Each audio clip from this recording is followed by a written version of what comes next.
ഇന്നത്തെ ഏറ്റവും പുതിയ രേഖാചിത്രം ബോക്സ് ഓഫീസ് റിപ്പോർട്ടുകളിലേക്ക് ഇവർക്കും സ്വാഗതം. അങ്ങനെ ആസിഫ് അലിയുടെ രണ്ടാമത്തെ 50 കോടിയിലധികം വേൾഡ് വൈഡ് ഗ്രോസ് കളക്ഷൻ നേടിയെടുക്കുന്ന സിനിമയായിട്ട് രേഖാചിത്രം എന്ന സിനിമ മാറിക്കഴിഞ്ഞിരിക്കുകയാണ്. ആസിഫ് അലി, അനശ്വര രാജൻ തുടങ്ങിയവരൊക്കെ അഭിനയിച്ച് ജോഫിൻ ടി ചാക്കോ സംവിധാനം ചെയ്ത ഇക്കഴിഞ്ഞ ജനുവരി 9-ാം തീയതി തിയേറ്ററുകളിലേക്ക് എത്തിയ സിനിമയാണ് രേഖാചിത്രം. ഇന്നലെ വരെയുള്ള സിനിമയുടെ 13 ദിവസത്തെ വേൾഡ് വൈഡ് ഗ്രോസ് 49 കോടി 60 ലക്ഷം രൂപയായിരുന്നു. ഇന്നത്തെ കളക്ഷനോടെ സിനിമ 50 കോടി കടക്കുമെന്ന് ഉറപ്പാക്കപ്പെട്ടിരിക്കുകയാണ്.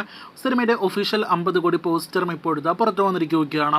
സമീപകാലത്ത് മലയാള സിനിമ ഇൻഡസ്ട്രിയിൽ വന്ന ഒഫീഷ്യൽ കളക്ഷൻ പോസ്റ്ററുകളിൽ വളരെ കൃത്യം എന്നൊക്കെ പറയാവുന്ന ഒരു കളക്ഷൻ ഫിഗേഴ്സ് ആണ് ഇതിനോടകം തന്നെ കാവ്യ ഫിലിംസ് പുറത്തുവിട്ടുകൊണ്ടിരിക്കുന്നത്.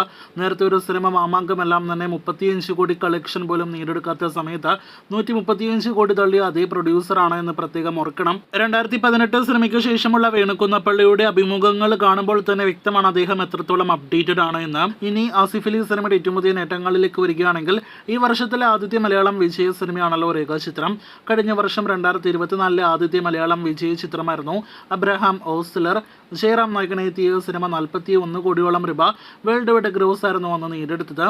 ഇപ്പോഴത്തെ ഓസ്ലറിന്റെ ഫൈനൽ കളക്ഷൻ രേഖാചിത്രം എന്ന സിനിമ തിയേറ്ററുകളിലേക്ക് എത്തി വളരെ കുറച്ച് ദിവസങ്ങൾക്കുള്ളിൽ മറികടന്നിരിക്കുകയാണ്. ഇതിനിടയിൽ സിനിമയുടെ പ്രൊഡ്യൂസറായ കാവ്യ ഫിലിംസിന്റെ ആദ്യത്തെ മലയാളം സിനിമ മാമാങ്കത്തിന്റെ ഫൈനൽ കളക്ഷനായ 34 കോടി കളക്ഷനും ഇതിനോടകം തന്നെ രേഖാചിത്രം മറികടന്നിരിക്കുകയാണ്. കാവ്യ ഫിലിംസ് ഇതുവരെ നിർമ്മിച്ച സിനിമകളിൽ ഏറ്റവും ചെലവേറിയ സിനിമ കൂടിയായിരുന്നു മാമാങ്കം. ഇനി മാമാങ്കം എന്ന സിനിമയ്ക്ക് ശേഷം കാവ്യ ഫിലിംസിന്റെ മറികടക്കാനുള്ള അടുത്ത സിനിമ ഉണ്ണി മുകുന്ദന്റെ മാളികപ്പുറമാണ്. 54 കോടിയായിരുന്നു മാളികപ്പുറത്തിന്റെ ഫൈനൽ വേൾഡ് വൈഡ് ഗ്രോസ്. ആ കളക്ഷൻ രേഖാചിത്രത്തിന് അടുത്ത ദിവസങ്ങളിൽ തന്നെ മറികടക്കാൻ കഴിയും. അപ്പോൾ കാത്തിരിക്കൂ കൂടുതൽ രേഖാചിത്രം കളക്ഷൻ റിപ്പോർട്ട് വാർത്തകൾക്ക്.